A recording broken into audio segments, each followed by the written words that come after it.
Queridos e amados irmãos, a paz do Senhor. Que alegria, queridos, estar aqui novamente com vocês para mais uma pré-aula da Escola Bíblica Dominical, nesse primeiro trimestre do ano de 2022. Hoje, a lição de número 7, a lição que tem por título A Bíblia Transforma Pessoas. Amados irmãos, antes de entrar na lição e abordar esse excelente conteúdo dessa aula, eu quero me dirigir aos professores e perguntar aos professores como está o controle da classe da Escola Bíblica Dominical. Sabe, queridos, nós que lidamos com público, é comum o público seguir altos e baixos. Às vezes, a classe está cheia, às vezes a classe está vazia. Lógico que não é comum se a classe estiver sempre vazia, mas tem que ter cuidado com esses altos e baixos, para que os alunos que deixaram de vir uma ou duas lições não se desmotivem e deixem de ser alunos da Escola Bíblica Dominical. O acompanhamento com os alunos é muito importante. E para os alunos, também é nossa responsabilidade como alunos evangelizar, né? Avisar os nossos irmãos em Cristo como é bom estar na Escola Bíblica Dominical, como nós aprendemos com a palavra de Deus. Hoje, queridos, então, indo para a lição, hoje a lição de número 7, que tem por título A Bíblia Transforma Pessoas. Uma excelente lição e eu convido todos vocês a nós caminharmos juntos nesse excelente assunto que foi preparado para hoje. Queridos irmãos, o texto áureo está na carta aos Hebreus, capítulo 4, versículo de número 12, aonde diz: porque a palavra de Deus é viva e eficaz, e mais penetrante do que qualquer espada de dois gumes, e penetra até a divisão da alma e do espírito, e das juntas e medulas, e é apta para discernir os pensamentos e intenções de coração. A verdade prática diz assim: a palavra de Deus é viva, anula os conselhos das trevas e nos torna humildes diante de Deus. A leitura bíblica em classe, queridos, está na carta aos Hebreus, capítulo 4, do versículo 11 ao 13, e também na segunda carta do apóstolo Paulo aos Coríntios, capítulo 10, dos versículos 4 a 6.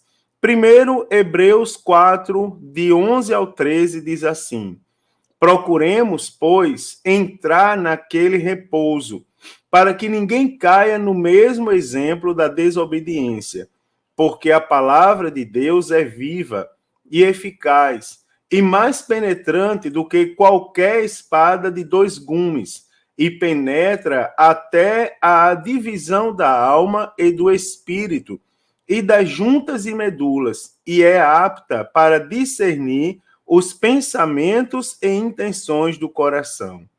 E não há criatura alguma encoberta diante dele.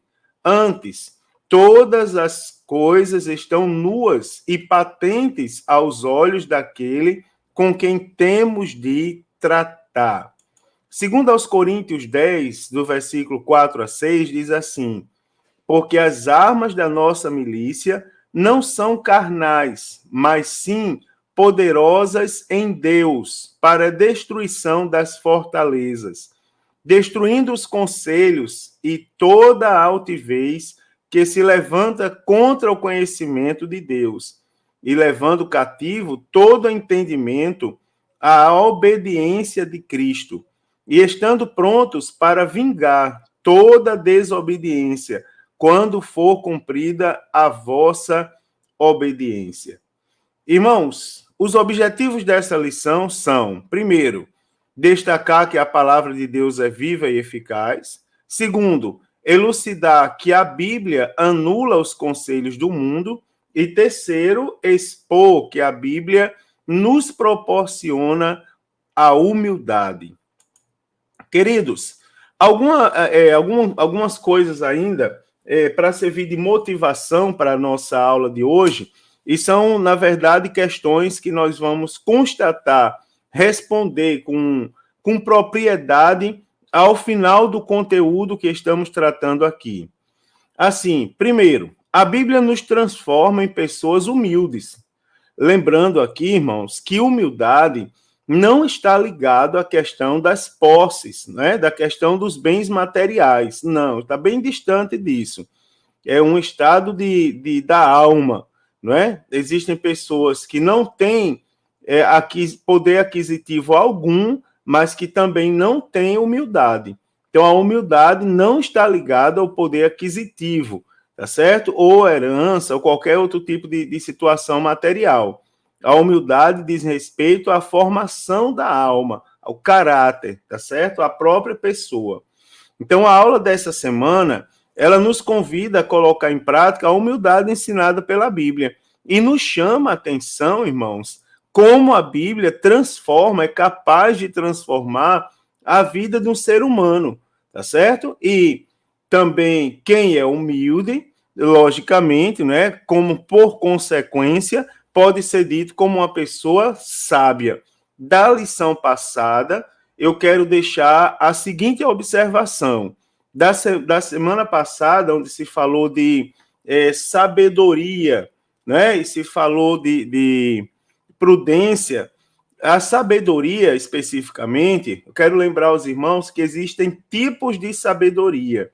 E eu vou lembrar aos irmãos aqui dois tipos. Primeiro, a sabedoria natural, que é aquela sabedoria, aliás, a sabedoria intelectual, vamos supor, vou citar duas mais fáceis. A sabedoria intelectual é aquela sabedoria que nós adquirimos com o conhecimento que vai sendo acrescentado na nossa vida, aliado à nossa prática do dia a dia. Então, o conhecimento mais a prática gera sabedoria. Só que tem um detalhe. Aí, o que vai ser colocado aí em destaque é o que nós estamos aprendendo. Se nós aprendemos coisas seculares, ciências seculares, nós vamos ser sábios nas ciências seculares, né? Agora, se nós damos ênfase também à palavra de Deus, então nós vamos ser sábios dentro da palavra de Deus. Então, esse tipo de sabedoria aí, intelectual, ela está diretamente ligado ao tipo de conhecimento que você tem. Uma vez até que a sabedoria, ela termina sendo a prática da ciência. Agora, tem um detalhe. Existe a sabedoria como dom.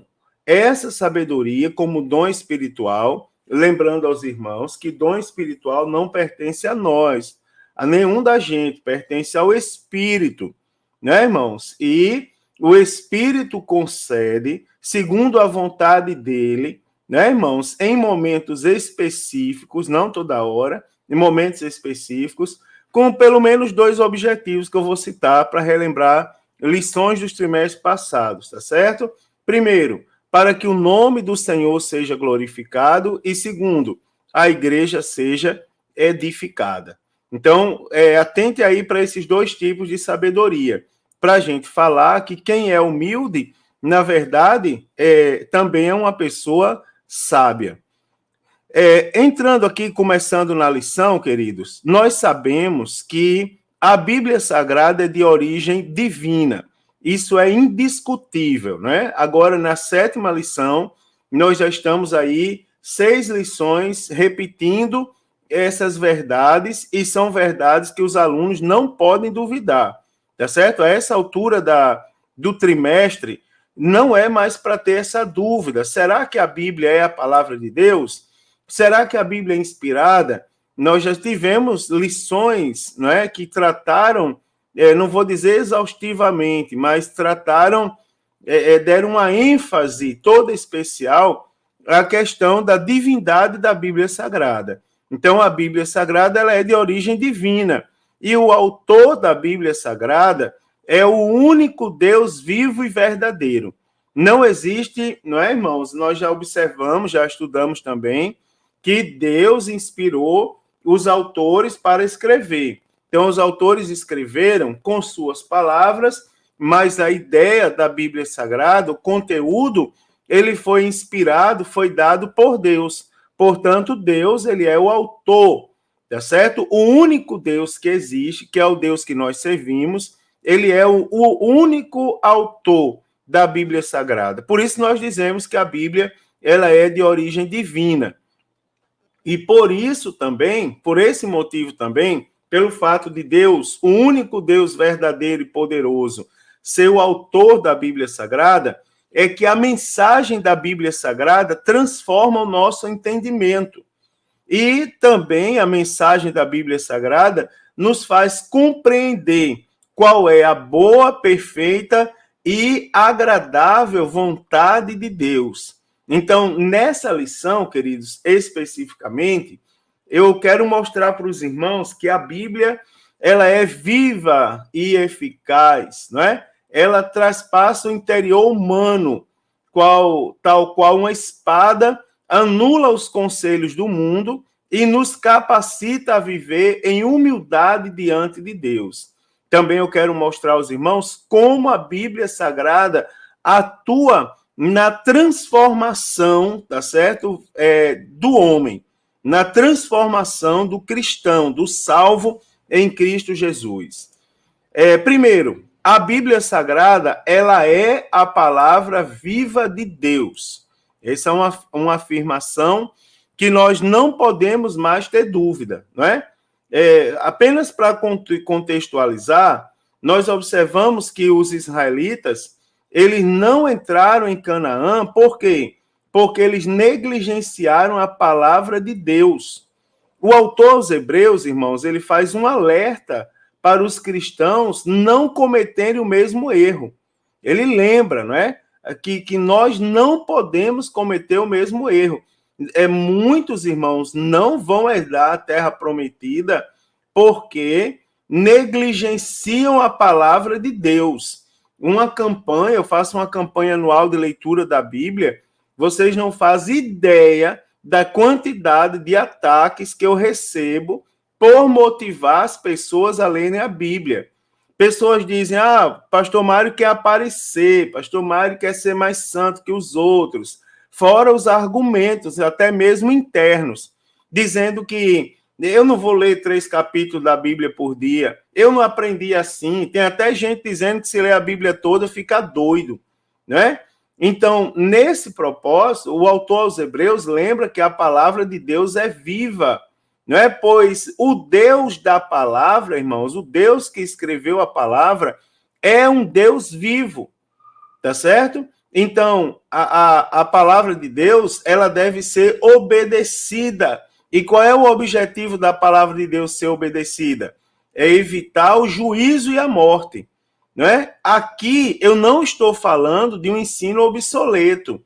Muito pelo contrário, a palavra de Deus vive e permanece viva porque o Altíssimo vive desde a eternidade.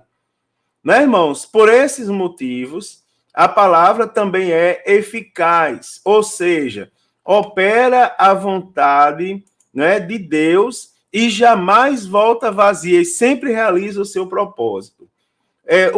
Qual o significado desse termo eficaz? Eu vou falar para os irmãos um pouco.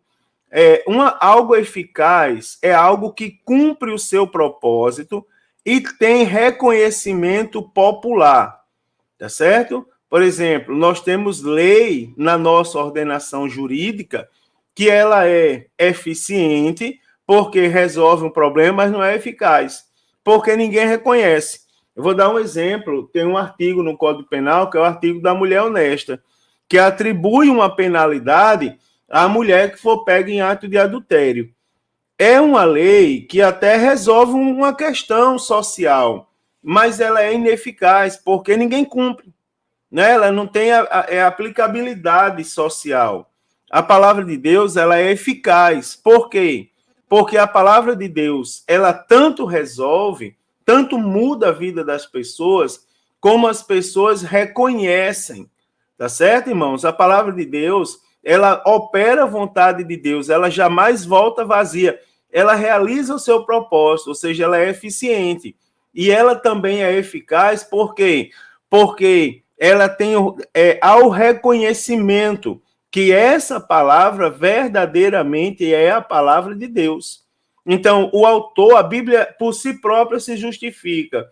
Quando o autor aos Hebreus diz assim, porque a palavra é viva e eficaz, é porque é o seguinte, porque nós não temos escolha. Não existe outra palavra que seja verdade. Até tem alguns que acreditam, mas pode acreditar, mas a Bíblia ela é a única verdade, tá certo? Então, também, queridos, a palavra de Deus ela é espada penetrante.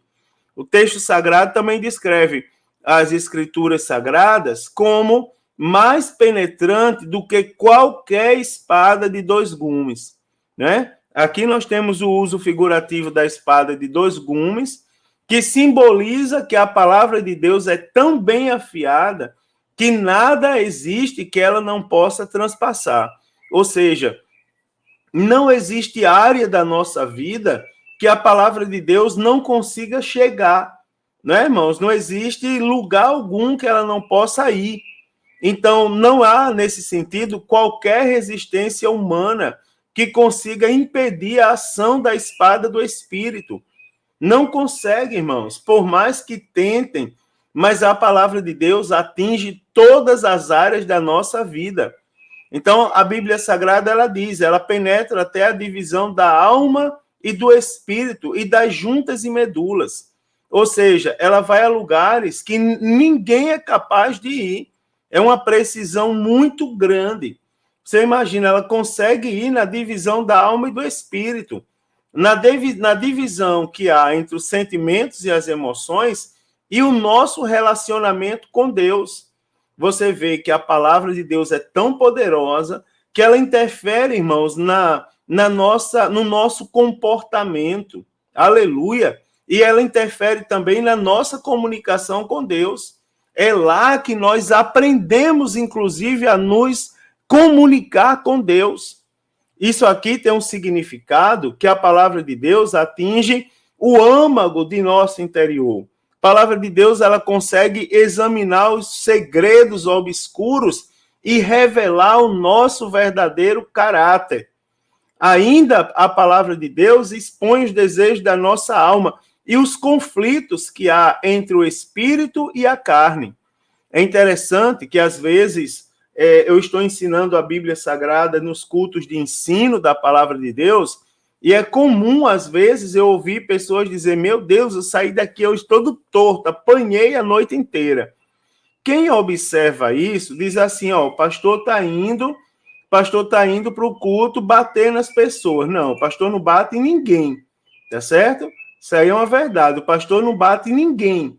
O que acontece é que a palavra de Deus, ela atinge, tá certo, irmãos? Ela vai até lugares que ninguém pode ir. Então, quando nós estamos ensinando, e particularmente quem ouve, tem a sua vida transformada, porque a palavra tem esse poder transformador. Ela vai até o interior, tá certo, irmão? Das entranhas, da personalidade, do caráter, né? Todas as áreas da vida, ela tem esse poder de atingir, de mudar, de moldar, de trabalhar.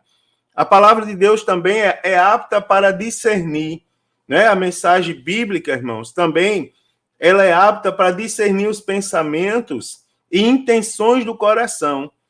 Interessante, nada está imune ao discernimento da palavra de Deus.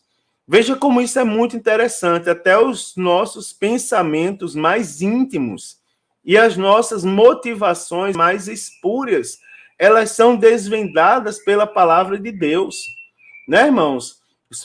Pela palavra de Deus, os pecados escondidos são revelados. A hipocrisia e a rebeldia são desmascaradas. Quando o pecador, quando nós, vamos falar todos nós, quando nós ouvimos a palavra de Deus, nós descobrimos que um sentimento profundo, algo que nós temos, que ninguém conhece, as pessoas não sabem que nós temos aquele defeito. Mas quando nós lemos a palavra de Deus, é como se aquilo ali estivesse sendo revelado. O que está obscuro começa a vir à tona, né, irmãos? E a nossa consciência começa a ser trabalhada. Vale a pena lembrar por que isso acontece? Porque o autor da Bíblia Sagrada é o Deus que tudo pode. E nada, irmão, pode ser escondido de Deus. Em Deus, toda a verdade é exposta aos olhos daquele com quem iremos tratar um dia. Interessante isso. É assim, ó, se o nosso coração se render à palavra, nós seremos salvos. Porque tudo isso é tratado quando a palavra discerne, quando a palavra revela. Né, irmãos? Quando Deus, pelo seu poder, nos mostra onde nós temos que melhorar. Então, nós não podemos endurecer o nosso coração como os israelitas endureceram no deserto. Por quê? Nós seremos julgados pela palavra. Tá certo, irmãos? Então, a palavra de Deus, ela é bênção para os que ouvem e colocam em prática, mas ela também é maldição para os que a desobedecem. Então, pela palavra nós somos salvos, mas se nós formos desobedientes à palavra, pela mesma palavra nós seremos condenados. Isso é interessantíssimo, não é? Isso é muito interessante, dá para virar, inclusive, uma frase de efeito, né, irmãos? Também a Bíblia Sagrada, ela anula os conselhos do mundo. Preste bem atenção. Em relação às armas da nossa milícia, o apóstolo Paulo esclarece, quando escreve aos Coríntios, que as armas da nossa milícia não são carnais. Tá certo, irmãos? Isso porque a nossa luta ela é de ordem espiritual. A luta do mal contra a gente é porque eles querem impedir a nossa comunicação com Deus. Você já viu alguém falar que está passando uma guerra espiritual? Na verdade, o objetivo da guerra espiritual sempre é atrapalhar a nossa comunhão com Deus. Então, o apóstolo Paulo ele esclarece que as armas da nossa milícia não são carnais, porque a nossa luta ela é de ordem espiritual. Então, para nós lutarmos essa luta, que é de ordem espiritual, nós não podemos usar métodos humanos, como, por exemplo, subterfúgios, conchavos, ameaças, calúnias, difamações. É o que se tem usado nos dias de hoje. O nosso poderio de ataque, irmão, não é carnal, tá certo? As nossas armas, elas são poderosas em Deus. Então, se nós olharmos a Bíblia Sagrada, o conselho bíblico é tomar toda a armadura de Deus, ou seja, a verdade, a justiça, o evangelho, a fé, a salvação, a espada do Espírito e a oração perseverante. Essas são as armas de Deus, com as quais nós devemos lutar. Uma vez uma pessoa me xingou, e me xingou mesmo, assim, porque eu não fui para participar de um protesto popular, onde alguns membros de determinada igreja estavam organizando e convocaram e disseram que a gente tinha que ir reivindicar os nossos direitos. Eu disse, tudo bem, querido, eu não vou entrar nessa questão, se devemos ou não devemos ir, para não perder o foco da lição. Mas eu fiz a seguinte pergunta. Vocês estão orando por isso? Ele disse, não. Vocês já fizeram uma campanha de oração? Vocês já dobraram o joelho?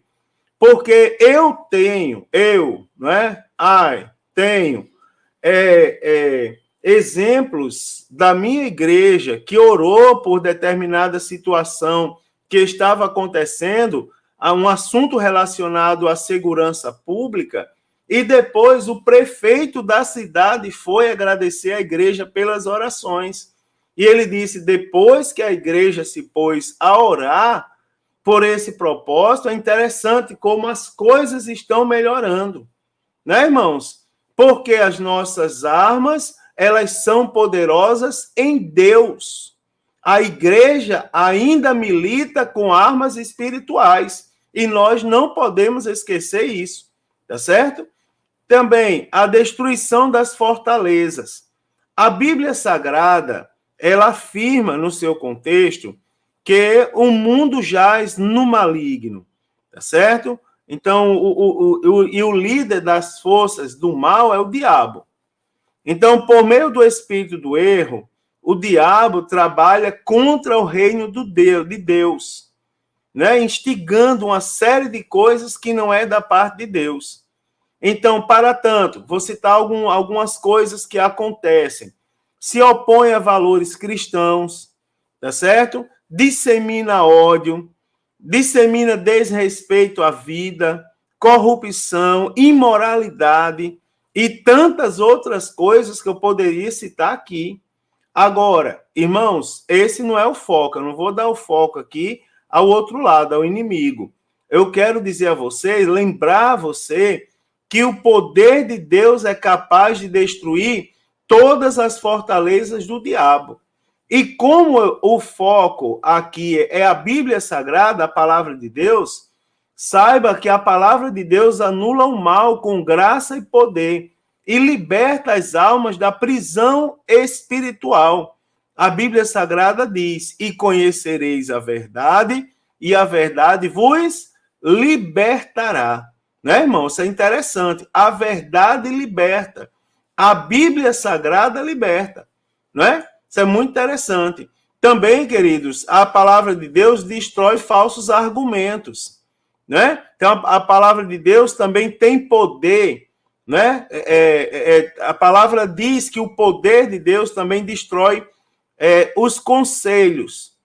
A Bíblia Sagrada, irmãos, a nova Almeida atualizada, a versão nova Almeida atualizada, ela traduz esse destrói conselhos como raciocínios falaciosos. Então, são premissas, tratam-se, na verdade, de premissas falsas que são usadas para afastar as pessoas da verdade. Aqui, irmãos, vamos dar alguns exemplos. As ideologias anticristãs, entre elas o ateísmo, o relativismo, o secularismo, o marxismo e uma série de heresias, irmãos, que contrariam a mensagem da cruz. Como é que nós vamos vencer isso? Como é que nós não vamos ser enganados com essas coisas? Não vamos ser enganados com essas coisas se nós, tá certo? Continuarmos fiéis à palavra de Deus. Então, o método cristão de anular essas maneiras de pensar é a persuasão por meio da verdade da palavra de Deus. É a palavra de Deus que nos liberta de ideologias. Irmão, assim, ó, pastor, dá um exemplo aí, bíblico. Irmão, eu já dei esse exemplo semana passada. O apóstolo Paulo era da seita dos fariseus. O apóstolo Paulo, ele era um conhecedor da verdade, profundo conhecedor, por sinal, mas o homem era da ideologia farisaica. E por causa disso, ele andava atrás dos crentes, maltratando os crentes. Você observa, irmão, que Jesus teve um encontro com o apóstolo Paulo e o libertou. Esse encontro está registrado na Bíblia Sagrada, como escritura sagrada. E esse encontro, esse modelo, não é, que o apóstolo Paulo experimentou, ele é um modelo o qual nós nos embasamos para sermos libertos. Jesus, quando vem, ou seja, quando nós damos atenção a Jesus e as suas verdades, toda sorte de pensamento contrário é anulado. Tá certo, irmão? Por meio da verdade da palavra de Deus. Somente a palavra de Deus é a verdade. Também a palavra de Deus destrói toda a altivez, né, irmãos? Então, o poder do Altíssimo também aniquila toda a altivez que se levanta contra a palavra, o conhecimento de Deus. Eu já ouvi alguém falar dessa altivez aqui, dizendo, tem pessoas orgulhosas. Não, tem nada a ver, tá certo? Tem nada a ver, não vá perder tempo na sua aula com isso. Aqui está falando de altivez que se levanta contra o conhecimento de Deus. Então, essa altivez aqui se refere a toda e qualquer conduta que serve de oposição para a fé em Deus. Por exemplo, o que é que está incluído aqui? Vou falar para vocês: a rebeldia, o orgulho, a jactância e demais vaidades humanas. Por exemplo, quando a gente manda ler a Bíblia, alguém vai dizer: eu não vou ler a Bíblia, eu já li a Bíblia. Na verdade, eu tenho o meu método de ler a Bíblia. Na verdade, nunca lê, fica nisso mesmo. Não é, irmãos? Então, contra essa altivez, toda e qualquer conduta que se opõe à fé em Deus, à fé genuína.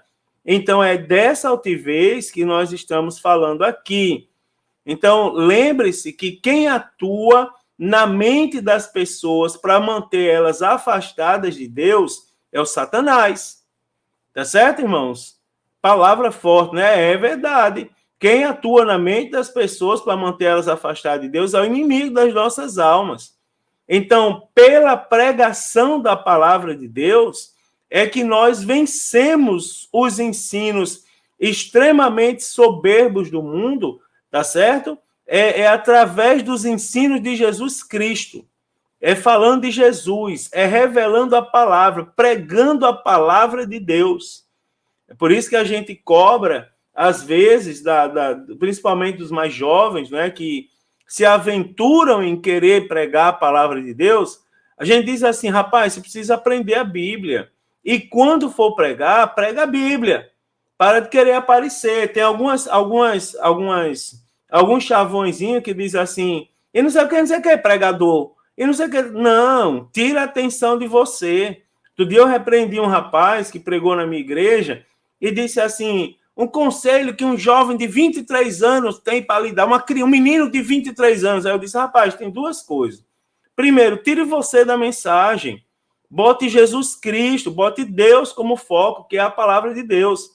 Porque a sua vida, ela não vai repreender o sistema soberbo do mundo. Quem vai repreender são os ensinos de Cristo. Eu disse, para não ficar em minhas palavras, 23 anos não é mais nenhum um menino, não. 23 anos já se viu a pátria, rapaz, já é um homem. Eu, com 23 anos, já era formado há 3 anos. Né? Já tinha 2 graduações na universidade, já trabalhava, ajudava a sustentar a minha casa. Então, tem que ter cuidado com algum tipo, com algumas coisas. Só vamos vencer o poder soberbo do mundo se nós nos empenharmos a pregar, a observar a genuína palavra de Deus, os ensinamentos genuínos de Jesus Cristo. A Bíblia também nos torna humildes. Preste bem atenção. Deus aborrece a soberba, né? A Escritura Sagrada, a Bíblia Sagrada, ela declara que Deus resiste aos soberbos, porém ele dá graça aos humildes. Isso aqui, irmãos, indica, né, claramente que Deus abomina pessoas arrogantes, que confiam na sabedoria mundana e rejeitam os preceitos divinos. Deus se aborrece com pessoas que não querem saber as suas verdades. Eu ouvi esse final de semana o pastor da minha igreja, nosso pastor presidente, ele dizer assim: irmãos, às vezes a gente não tem conhecimento da Carta Magna do Brasil, mas se nós tivermos conhecimento da Carta Magna do céu, eu gostei daquela frase dele, nós seremos pessoas exemplares, mais do que exemplares. Isso aqui é muito interessante, irmão. Guarda essa frase aí para você falar na sua aula. Isso é muito interessante. Né, irmãos? Você pode não ter conhecimento da Constituição brasileira, mas se você tiver conhecimento da Bíblia Sagrada, você será um excelente cidadão em qualquer parte do mundo que você vá. Tiago, ele exorta dizendo: sujeitai-vos, pois, a Deus. E ainda, humilhai-vos perante o Senhor. Então, se nós observarmos essas expressões aí, sujeitar-se e humilhar-se, quer dizer que obedecer o Deus Todo-Poderoso. Então, quando nós nos chegamos a Deus, ele se chegará a nós.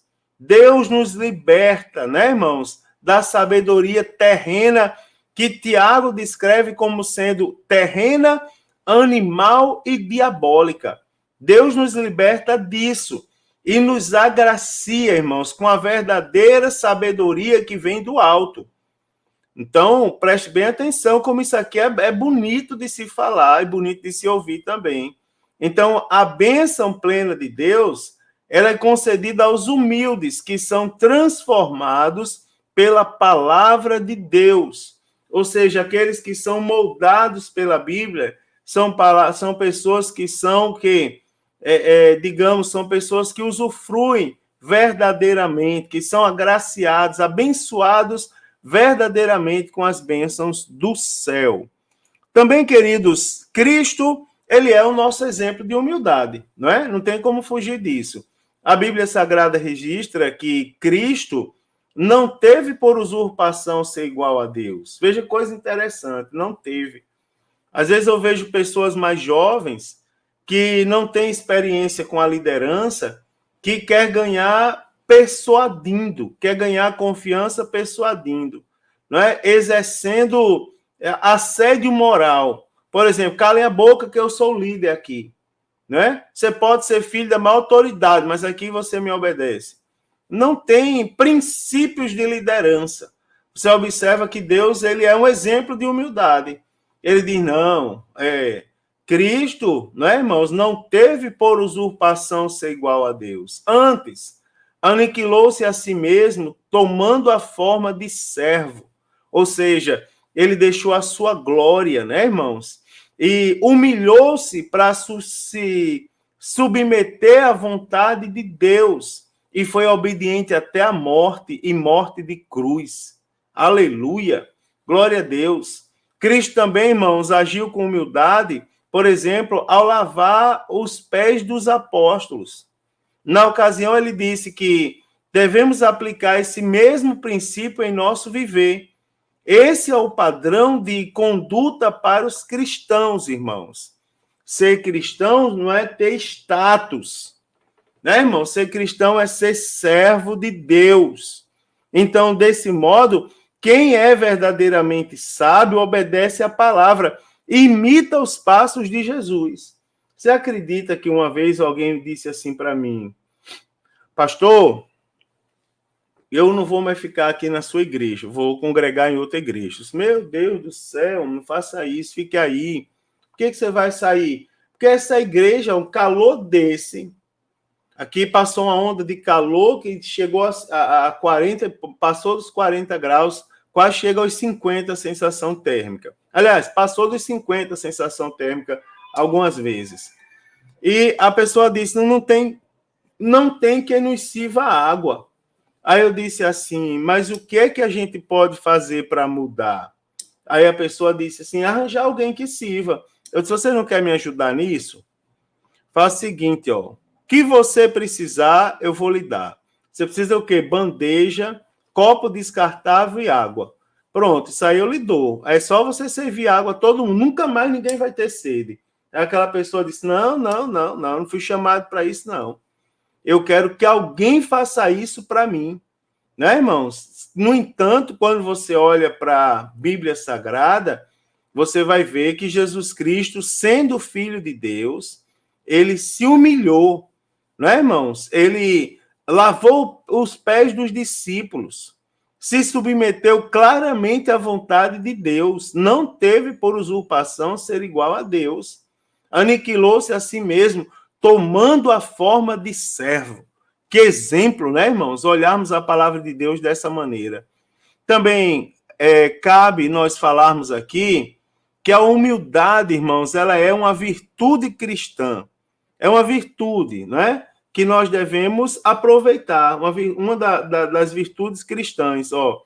Cristo, ele ensinou que para entrar no reino dos céus, a pessoa tem que se portar com humildade.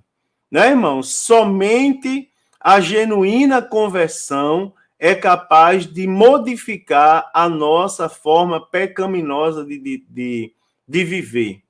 E nesse sentido, né, nesse mesmo raciocínio, o apóstolo Paulo faz um apelo para que os salvos andem como é digno da vocação que fossem chamados. E enfatiza, irmãos, sobre a necessidade prática da humildade, lá em Efésios, capítulo 4, versículo 2.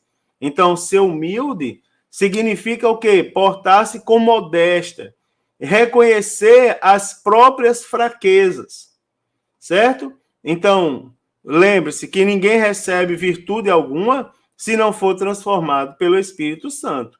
Ou seja, quer dizer que para uma pessoa que não foi purificado pela palavra de Deus, não pode ser verdadeiramente humilde, né, irmãos? Então, se quer receber, quer ter humildade na sua vida, se quer usufruir, né, dessa virtude, nós precisamos, né?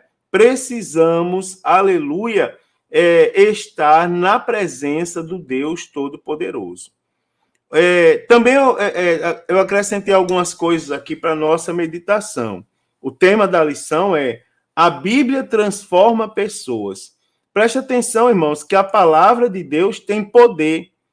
Então, aqui eu quero lembrar alguns pontos importantíssimos com os irmãos. Por exemplo, mais do que um registro histórico, a Bíblia, ela é a palavra de Deus, né? Já falei para os irmãos, isso aí não é para ninguém ter mais dúvida. Então, tendo essa autoridade, ela tem um poder extraordinário. A Bíblia tem poder, irmãos. A Bíblia diz que todo o universo foi criado pela palavra de Deus. Veja o poder que tem a palavra de Deus. E aqui revela o poder criativo da palavra de Deus. Hebreus 11, versículo 3 diz: pela fé, entendemos que os mundos, pela palavra de Deus, foram criados. Interessante, Deus falava e tudo vinha à existência. Gênesis 1:3, a primeira parte do versículo, diz assim: e disse Deus, haja. Né? Ou seja, Deus falava, pelo poder da sua palavra, as coisas foram criadas. E o salmista, lá nos Salmos 148, verso 4, ele diz: louvai-o, céus dos céus e águas que estão sobre os céus, que louvem o nome do Senhor, pois mandou e logo foram criados. Também, irmãos, por meio do profeta Isaías, o Senhor asseverou também a eficácia da sua palavra. Lá em Isaías, capítulo 55, versículos 10 e 11, diz assim: porque assim como descem a chuva e a neve dos céus, e para lá não tornam, antes regam a terra e fazem produzir, e brotar, e dar semente ao semeador, e pão ao que comem, assim será a palavra que sair da minha boca. Ela não voltará para mim vazia, antes fará o que me apraz e prosperará naquilo para que a enviei. Irmãos, que coisa maravilhosa, coisa bonita, glória a Deus. Também Deus, irmãos, falou ao profeta Jeremias sobre o poder convencedor da sua palavra. Jeremias 23 e 29 diz assim: não é a minha palavra como fogo, diz o Senhor, e como martelo que esmiuça a penha, né? Também, o escritor aos Hebreus, ele lá no capítulo 4, versículo 12, a primeira parte, ele diz: porque a palavra de Deus é viva e também é o que, irmãos? Eficaz. Eu já falei o significado dessas duas palavras. Irmãos, vale a pena a gente falar um pouquinho sobre o poder do evangelho. Presta atenção que o termo evangelho, do grego evangelion, significa literalmente boas notícias ou boas novas, né? O evangelho, irmãos, são boas novas de perdão dos pecados, de salvação para a alma e de vida eterna em Cristo Jesus. É por meio do evangelho que Deus revela seu poder de transformar a vida de todo aquele que crê nele.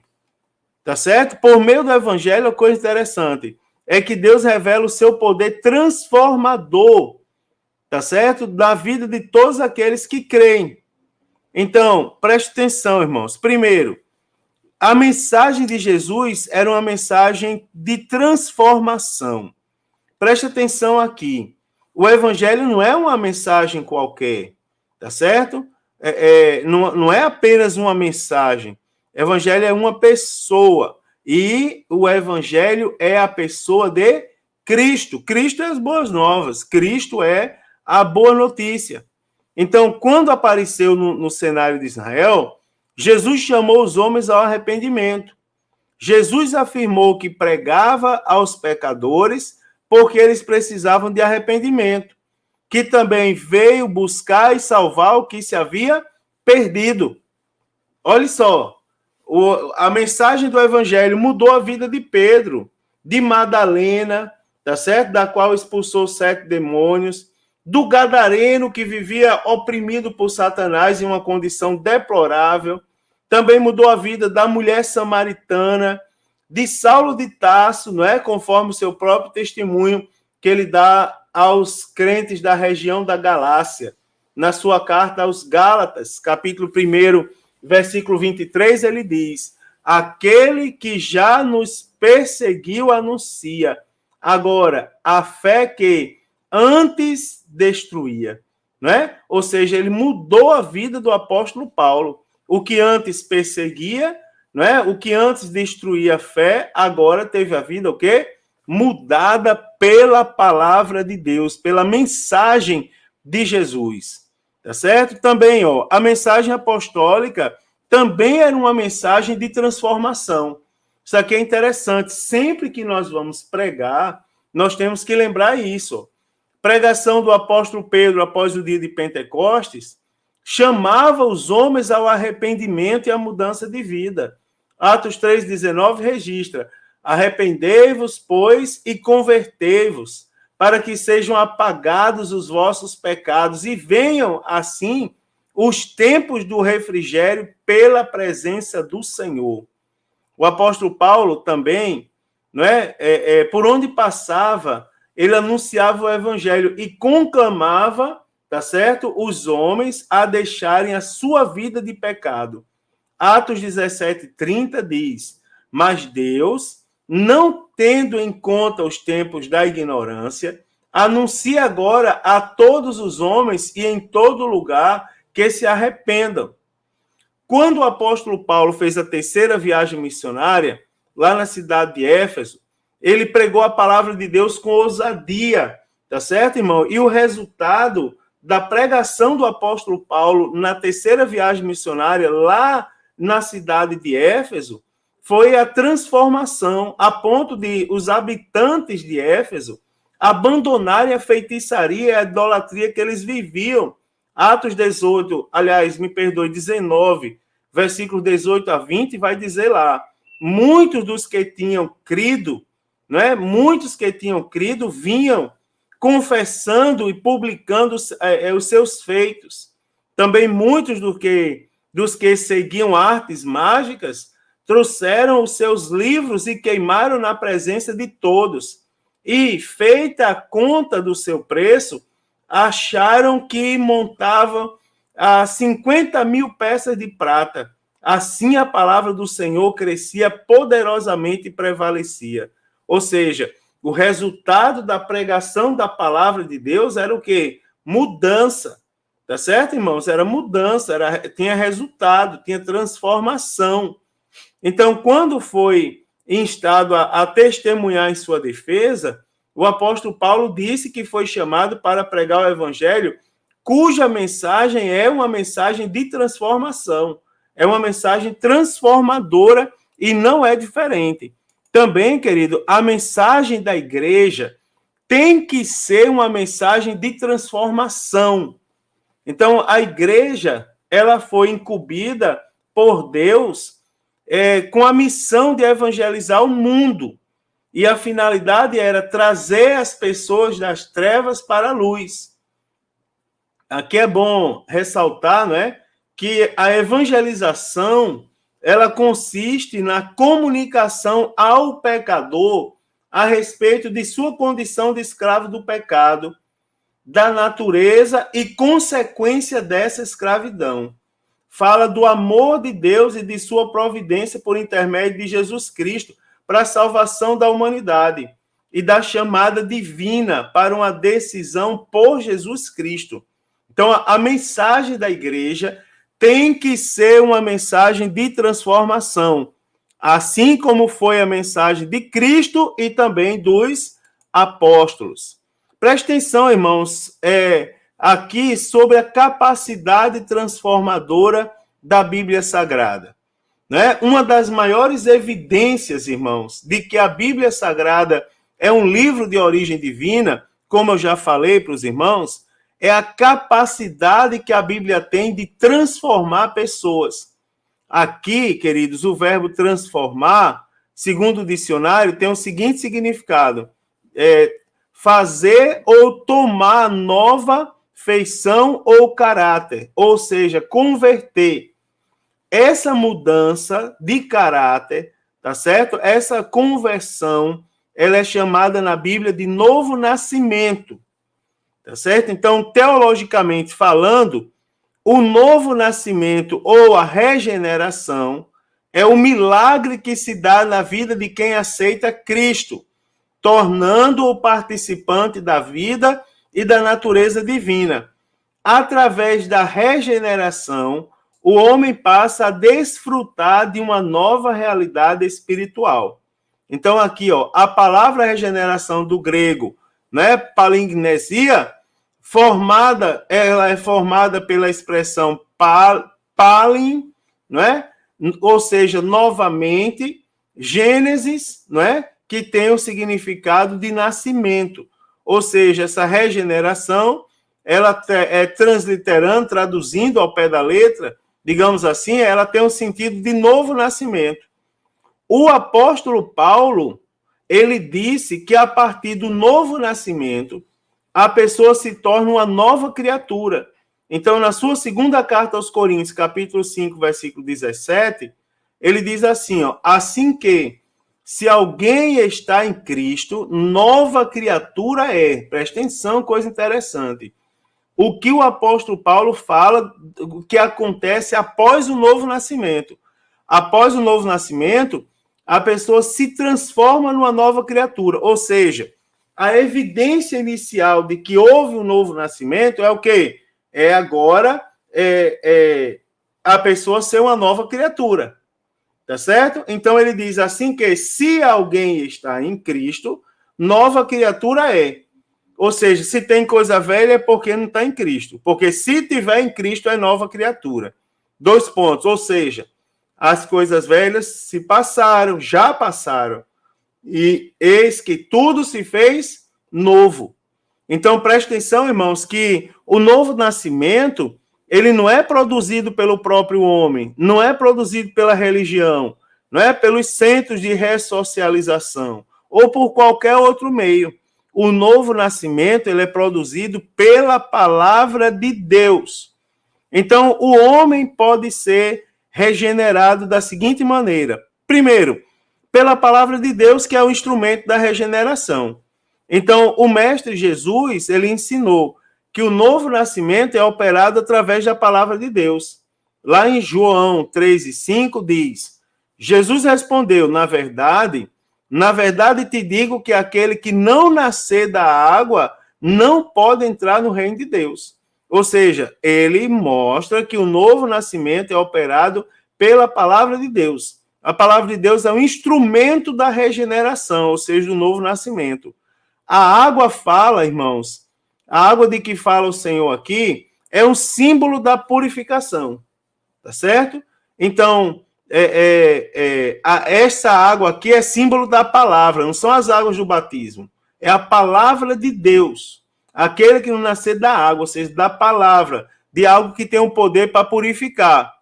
Então, o batismo não lava pecado de ninguém, tá certo? Nem regenera o pecador. O ideal é que o pecador já seja salvo, já seja crente para poder ser batizado, né? O batismo em si não lava pecado. Ninguém que é mergulhado nas águas volta puro. Não, já tem que ser puro para ser mergulhado. Então, a palavra de Deus é a divina semente, não tem outra escolha, não tem outra justificativa. É o agente purificador. Quando a palavra ela é aplicada em nosso coração, irmão, não tem erro. Quando ela é aplicada em nosso coração pelo Espírito Santo, acontece o milagre do novo nascimento. É o que Tiago diz para a gente. Diz, ele nos gerou pela palavra da verdade. Aqui a expressão palavra da verdade se refere ao evangelho. Tá certo? Então, no Antigo Testamento, no Novo Testamento, aliás, o termo palavra indica a mesma mensagem. O uso mais comum é palavra de Deus. Né? É a mensagem que transforma, é o agente, né? O instrumento da regeneração. O agente da regeneração, irmãos, é o Espírito Santo. O instrumento é a palavra. O agente é o Espírito Santo. Então, a regeneração ela é mencionada nas Escrituras como ação do Espírito. No Antigo Testamento, os profetas, eles falaram da atividade do Espírito Santo. O profeta Isaías falou, profeta Ezequiel, profeta Zacarias, não é? Jesus, ele disse a Nicodemos que o homem precisa nascer na água e do Espírito, da água e do Espírito com E maiúsculo. Ou seja, o apóstolo Paulo também ensinou isso nas suas cartas. O Espírito Santo, irmãos, ele já estava na criação do homem. Que coisa bonita, né? E da mesma maneira ele está presente na recriação do homem, ou seja, na regeneração, quando o homem nasce de novo, né? Então aqui, ó, a menção ao vento, aludindo ali à atividade do Espírito Santo, mostra que ali há algo natural, né, irmãos? É algo, aliás, sobrenatural. Me perdoe, natural não, sobrenatural. A menção ao vento, quando diz respeito ao Espírito Santo, nos mostra que ali há um agir sobrenatural, né? Ali há um trabalhar de Deus, não tem como fugir. E, por último, eu quero falar um pouco para vocês sobre a mensagem genuína, ou a genuína mensagem do Evangelho de Jesus Cristo. Irmãos, para falar isso aqui, eu quero fazer um comentário que não é uma murmuração, é um comentário. Não é difícil a gente deduzir que os dias que nós vivemos são dias difíceis. Pessoas preferem mudar o evangelho do que serem mudadas pelo evangelho. Essa é a verdade. Nos dias que nós vivemos, tem surgido outros evangelhos. E a mensagem desses evangelhos não anuncia transformação e nem tem poder para transformar. O apóstolo Paulo, ele previu isso, né, irmãos?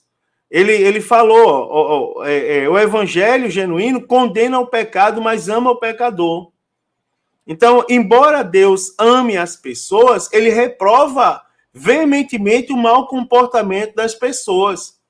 Você observa que o fato de Jesus estar constantemente cercado por pessoas de má fama e considerado grandes pecadores, sempre escandalizou os líderes religiosos da época, como, por exemplo, os fariseus. Entretanto, Deus, apesar de detestar o pecado, ele ama imensamente cada pecador e deseja ardentemente libertá-lo do domínio do pecado, né? E o fato de Jesus estar sempre cercado de pessoas assim prova isso, né? Pois Deus não olha o tamanho do pecado. Deus olha o quê? O coração humilde, tá certo? Que clama pela misericórdia dele. E ele está apto, irmãos, para mudar a vida das pessoas. Também a palavra de Deus ressocializa os perdidos e marginalizados. Né? Que também, lembrando que eu não estou falando de poder aquisitivo, eu estou falando de perdidos e marginalizados. Né? Qualquer tipo de perdido e marginalizados.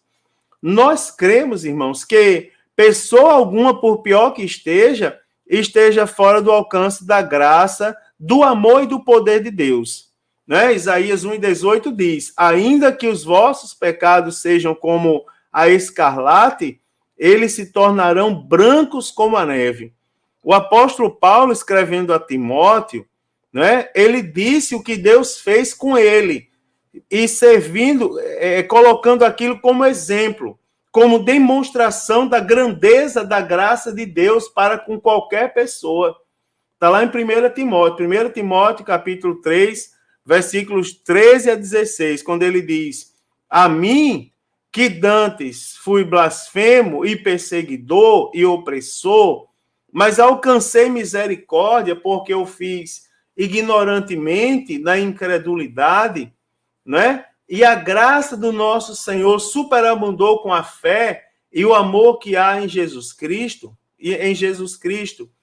esta é uma palavra fiel e digna de toda aceitação, que Jesus veio ao mundo para salvar os pecadores, dos quais eu sou o principal.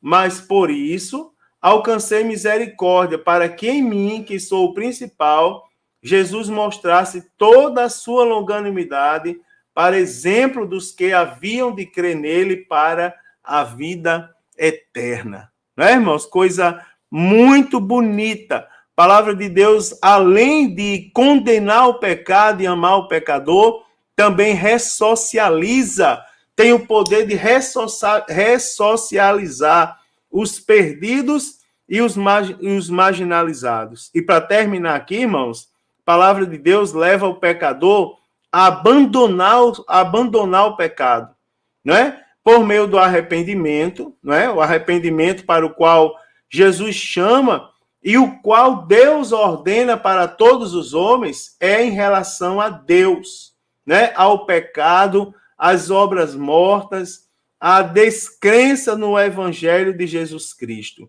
A palavra de Deus diz, para terminar, fechar com chave de ouro, lá no evangelho segundo escreveu João Marcos, capítulo 1, versículo 15. Arrependei-vos e crede no evangelho.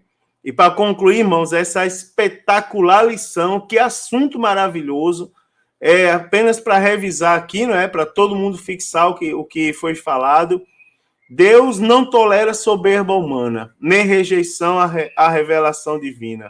Os israelitas, irmãos, que se rebelaram contra a palavra de Deus, eles ficaram no deserto, morreram lá. A palavra de Deus examina os segredos humanos e desfaz todos os conselhos mundanos, não é? Os humildes que se sujeitam a Deus e à sua palavra são transformados e agraciados com a plenitude das bênçãos divinas.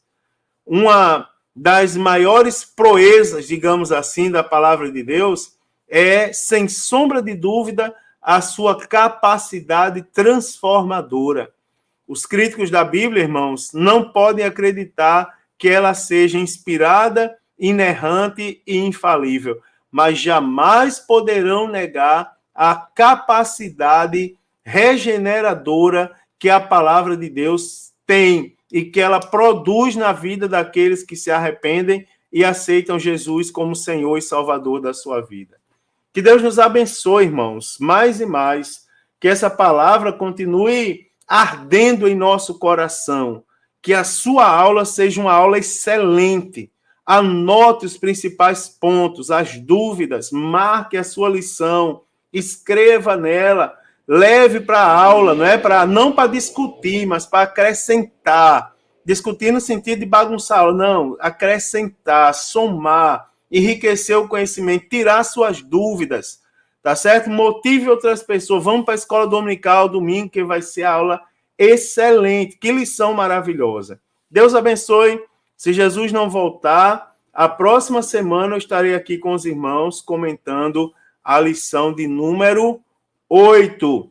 Um forte abraço a todos e a paz do Senhor Jesus.